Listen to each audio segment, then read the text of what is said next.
ती आम्ही पाळत आलेलो आहोत. पण निवडणुकीपूर्वीचं एक राजकारण आहे, निवडणुकीच्या नंतर जर का परिस्थिती बदलली तर तुम्ही भाजपसोबत जाणार?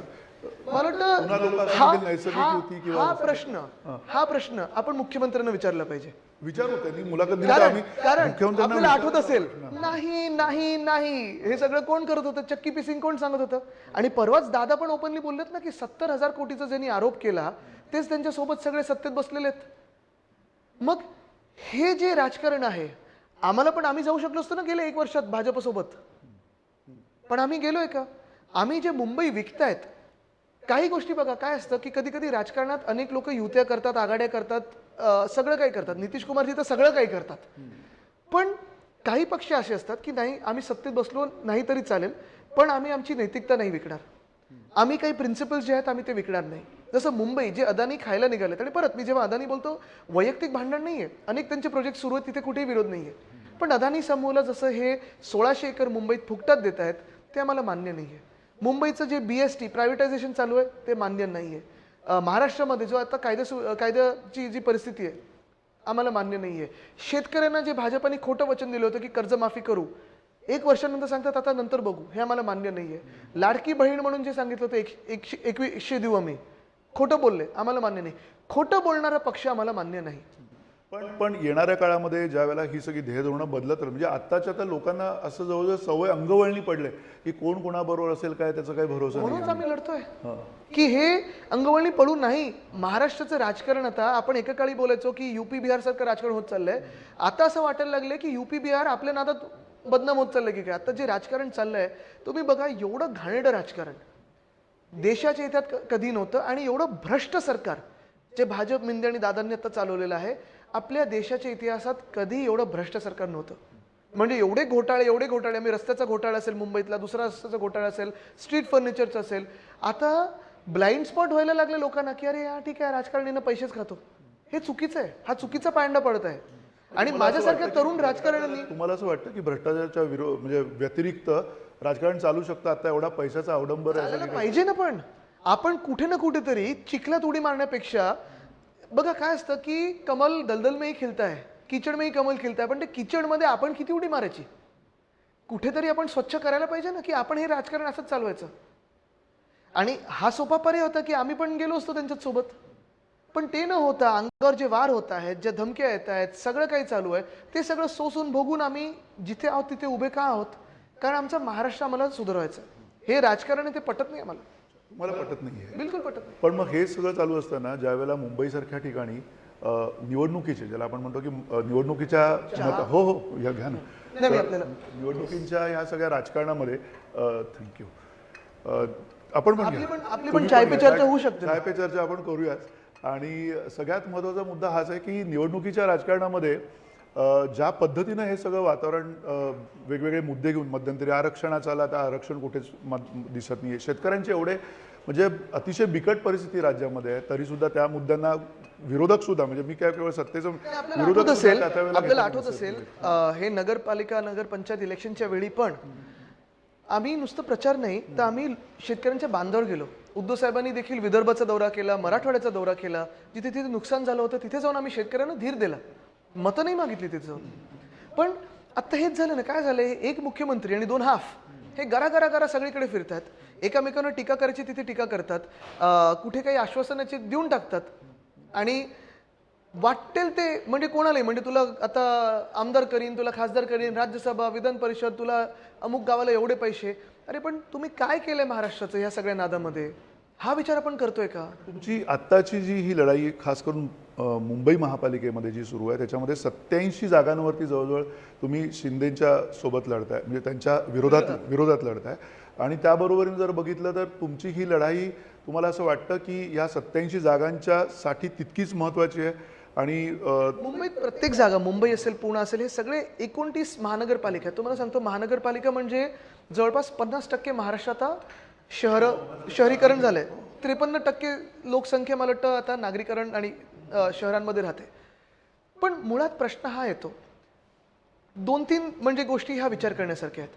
पहिली गोष्ट म्हणजे आता गेल्या 2-3 वर्षामध्ये काही जे प्रश्न आहेत, जसं दूषित पाणी येणं, प्रदूषण वाढणं, हे का आता प्रखरपणे जाणवायला लागलं? बरं ह्याच्यावर कोणी बोलतंय का? तुम्ही ह्याच्यावर बोलायला गेलात तर उत्तर काय येतं समोरून, नाही नाही बांगलादेशी घुसलेत, रोहिंग्या घुसलेत. हां, तुम्ही दुसरा काही प्रश्न विचारला तर धर्माचं उत्तर येतं, तिसरा प्रश्न विचारला तर जातीचं उत्तर येतं भाजपकडून. पण मुळात प्रश्न हा आहे की आपले जी काही ही शहरं आहेत, 29 महानगरपालिका आहेत, मग नगरपालिका आहेत, नगरपंचायत आहेत, मला तुम्ही एक तरी शहर दाखवा जे आज ह्यांच्या हातात सत्ता केंद्रापासून गल्लीपर्यंत असताना प्रशासक हे ह्यांचेच होते, राहण्यासारखं शहर किंवा राहण्यासारखं एक वॉर्ड किंवा राहण्यासारखी एक गल्ली तरी यांनी केली का? एक गल्ली तरी यांनी केली का? दुसरा प्रश्न हाच येतो की ह्या देशामध्ये मला तुम्ही एक शहर दाखवा जे भाजप शासित आहे पण जे सुधारलेलं आहे. आणि तिसरं तुम्हाला एक उदाहरण देतो मी, जे मी तुम्हाला सांगितलं ना की भाजप शासित आणि सुधारलेले असं एक शहर दाखवा. आता एका बाजूला तुम्ही गांधीनगरची काल बातमी ऐकली असेल, दूषित पाण्याने 100-150 लोक आजारी पडलेत. परवा इंदोरची आपण बातमी ऐकली, 18 लोक गेले दूषित पाणी पिऊन. हां, दोन्ही ठिकाणी नगरसेवक भाजपचे, आमदार भाजपचे, खासदार भाजपचे, महापौर भाजपचे, मुख्यमंत्री भाजपचे, केंद्र सरकारमध्ये प्रधानमंत्री भाजपचे. तिसरं उदाहरण त्याच विरुद्ध मी तुम्हाला देतो, मुंबईचं. मुंबई जेव्हा 1997 मध्ये आम्ही सत्तेत आलो, मुंबई महानगरपालिकेमध्ये मला वाटतं 600-650 कोटीची तूट होती. तेव्हापासून 2022 पर्यंत 92,000 कोटीची आम्ही त्याच्यात फिक्स्ड डिपॉझिट ठेवी वाढवल्या. प्रत्येक पैसा हा लोकांसमोर होता, पारदर्शकपणे होता, आमच्या बजेटमध्ये तो सादर व्हायचा. पण आम्हाला फक्त 4च वर्ष मिळाली, 97 ते 99 आणि 2019 शेवट ते 2022, जेव्हा आमचे मुख्यमंत्री होते. सगळा जो काही कार्यकाळ होता आमचा काम करण्याचा आणि विकास करण्याचा, तो वेगळ्या विचारसरणीचे मुख्यमंत्री आमच्या डोक्यावर असताना आम्ही काम करून दाखवलेलं आहे. तर हे मी चॅलेंज त्यांना देत आहे भाजपला की चला मुद्द्याचं बोला. विचारसरणीचं तुम्ही बोलताय, विचारधारेचं बोलताय, तुम्ही मुद्द्याचं बोला. कारण ही निवडणूक विचारधारेची नाही आहे, ही निवडणूक विचारसरणीची नाही आहे, ही निवडणूक ना हिंदू मुस्लिम जातीपातीची वगैरे नाही आहे. तुम्ही मला माझ्या गल्लीमध्ये काय सुविधा देताय, पाणी देताय का चांगलं, तुम्ही मला चांगली हवा देताय का, रस्ता देताय का, फुटपाथ देताय का, मोकळं मैदान देताय का, आरोग्य सेवा देताय का, शाळा देताय का, ह्याच्यावर आहे. आणि कदाचित आम्ही एकमेव पक्ष असू ज्यांनी 2002, 2007, 2012 आणि 2017चा वचननामा घेऊन सांगितलंय, होय आम्ही करून दाखवलंय. ती पिढी ही भावनिकता मानते, कारण आता तीच पिढी सर्वाधिक जास्ती मतदान करणं अपेक्षित आहे, तीच पिढी राजकारणात येणं अपेक्षित आहे. आणि त्या पिढीला ही भावनिकता रुचेल किंवा त्या समजेल असं तुम्हाला वाटतं ह्या पिढीसाठी? बघा, ह्याच्यात पिढ्यांचा जर विचार केला आपण तर अर्थात एक पिढी अशी आहे जी माझ्या आजोबांसोबत ज्यांनी काम केलेलं आहे, ज्यांनी माझ्या वडिलांसोबत आणि काकांसोबत काम केलेलं आहे, आधी एकत्र काम केलं आहे, स्प्लिट व्हायच्या आधी एकत्र काम केलं आहे. त्यांची जर भावना बघितली, 2 भाऊ एकत्र स्टेजवर येत असताना डोळ्यांमध्ये सगळ्यांच्या पाणी होतं, आनंद अश्रू होते. आणि ती भावना अजूनही सगळीकडे जाणवते. आणि फक्त मुंबईत नाही, म्हणजे कुठेही महाराष्ट्रात फिरलं तरी जाणवते. बरं, असे काही अमराठी लोक पण आहेत ज्यांना ही भावना आहे, कारण त्यांचे जुने संबंध आमच्या परिवाराबरोबर राहिलेले आहेत. पण त्याच्याही पलीकडे जाऊन एक शिवसेनेचं वैशिष्ट्य असं होतं नेहमीच, आणि माझ्या आजोबांपासून आत्तापर्यंत, की एका काळात अडकलेली नाही आहे. जर परवाचं मी आणि अमितनी जे प्रेझेंटेशन केलं जर पाहिलं असेल तर आम्ही वेगळ्या वेगळ्या विषयांवर बोललोच आहे ना. म्हणजे अर्थात जे मराठी माणसाला अपेक्षित आहे किंवा भूमिपुत्रांना अपेक्षित आहे, त्यांना मुंबईमध्ये घरं देण्यापासून, म्हणजे जे शासकीय कर्मचारी असतील, BSTचे कर्मचारी असतील, महापालिकेचे असतील, पोलीस कर्मचारी असतील, हक्काची घरं देण्यापासून पेट पार्क्स आणि पेट क्लिनिकपर्यंत, ह्या पूर्ण एक रेंज आम्ही जो घेतलेला आहे. आणि तो नैसर्गिक आहे. आम्ही कुठेही ठरवलं नव्हतं की आता हे वयोगट आपण टार्गेट केलं पाहिजे, आता आपण हे टार्गेट केलं पाहिजे. हे नैसर्गिकरित्या झालेलं आहे. आता BST आम्ही सर्वांनीच वापरलेली आहे, सगळ्या पिढ्यांनी वापरलेली, आणि वापरायची इच्छा पण असते.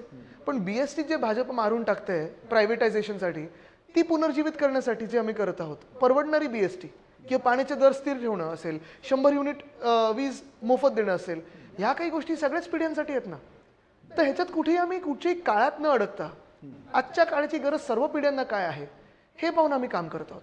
पण हे काम करत असताना आत्ताचे जे राजकारण चालू आहे, म्हणजे आता आपण बघितलं की राजकारणाचे नवे नवे पायंडे पडताना दिसत आहेत आणि भयानक चालू आहे सगळं. कदाचित तुम्हाला ते राजकारण चालवायचं, त्यामुळे तुम्हाला भयानक असतीलही, लोकांना पण ते भयानक वाटले पाहिजे. कारण जर बिनविरोध निवडणूक होते आणि इतके 60-60 लोक जर का बिनविरोध निवडून येत आहेत त्या सगळ्या महानगरपालिकांच्या आत्ताच्या निवडणुकीमध्ये, एक वेगळाच ट्रेंड समोर सेट होताना दिसतोय.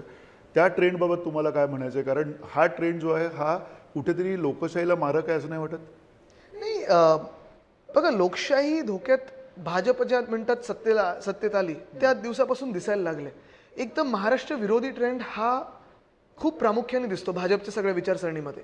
म्हणजे जेव्हा 2014 ते 19 आम्ही पण त्यांच्यासोबत होतो, पण अनेकदा जे बोलतात ना सामनात तुम्ही अग्रलेख आमच्या विरुद्ध लिहिले, ते एवढ्यासाठीच होते कारण तुम्ही इंटरनॅशनल फायनान्शियल सर्व्हिसेस सेंटर जे मनमोहन सिंग साहेबांनी इथे UPA 2च्या काळात दिलं होतं BKC मध्ये, ते गुजरातला तुम्ही नेलं. त्यानंतर अनेक जे उद्योगधंदे होते जे आपल्या तरुण तरुणींना नोकऱ्या देऊ शकत होते आणि देशभरातल्या तरुण तरुणींना देऊ शकत होते, ते गुजरातकडे नेले. पण आता आपण पाहतोय जे भयानक राजकारण म्हणजे इन्स्टिट्यूशन्स त्यांनी हाती घेतल्याच आहेत. निवडणूक आयोग आमचा तरी हा साफ आरोप राहिलेलाच आहे विधानसभेच्या वेळी आणि लोकसभेच्या वेळी की तुम्ही भाजपच्या कार्यातून काम केलंय. पण आता जे पाहतोय आपण, परवाकडे मनसेच्या कार्यकर्त्याला खून केलं त्याचं का, तर ती निवडणूक बिनविरोध व्हायला पाहिजे. पण तुम्ही जीवावर आलात. एखादी निवडणूक जिंकायला काय तुम्ही त्याच्या मुलीला उत्तर देणार आहात? मुख्यमंत्री गेलेत का त्यांच्या घरी आत्ता?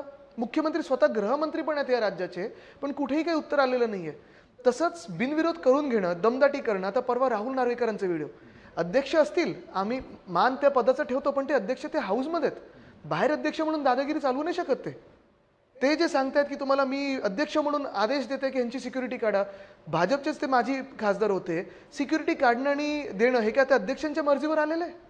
मूड आला तर सिक्युरिटी द्यायचं, मूड आला तर सिक्युरिटी काढायचं. बरं, अध्यक्ष कुठच्या ह्यानी तुम्ही तिथे कोणाचा फॉर्म भरायला घेऊन जाताय? तुम्ही तिथे जायलाच नाही पाहिजे. जर तुम्ही अध्यक्ष आत्तापर्यंतचे पाहिले तर कधी ते राजकीय मंचावर जायचे नाहीत. काल बातमी आले मिंदेंनी पोलीस पाठवले कोणाच्या घरी ते इंडिपेंडेंट उमेदवाराला, 3 उमेदवारांना फॉर्म मागे घेण्यासाठी. ही दादागिरी जी आहे, हा मास जो आहे ना, हा लोकांनी उतरवणं गरजेचं आहे. बरं, पैशाचा पण भयानक वापर म्हणजे जे काही आम्ही ऐकतो की 10,000 पर वोट, 12,000 पर, हे बघा, हे खरं खोटं वगैरे हे अजून लोकांनी ठरवायचं. पण सोडलं तुमच्यासारख्या विरोधकांनी म्हणा की विरोधी पक्षांनी, आम्ही जेव्हा जेव्हा आवाज उठवतो, आता तुम्ही अधिवेशनातलं बघा, तुम्ही बाहेर पण आंदोलन जी करतो बघा, राईट फ्रॉम एल्फिन्स्टन ब्रिज असेल किंवा तो आपला गोखले पूल असेल, जिथे जिथे यांनी घोटाळे केलेत किंवा अनियमितता काहीतरी केली असेल, भलतसलतं काम केलेलं आहे, तिथे आम्ही आंदोलनं करतो. मीडिया म्हणून तुम्ही पण दाखवता. पण मला तुम्ही सांगा, या सरकारला, जे सरकार एवढ्या मस्तीत चाललेलं आहे, लाज उरली का हो? ते छत्रपती संभाजीनगरमध्ये त्या मंत्र्याच्या बेडवर बाजूला पैशाची बॅग दिसते, सगळ्यांचे चॅनल्स दाखवतात, सगळं काही होते, पण क्लीन चिट. जमिनीचे घोटाळे क्लीन चिट.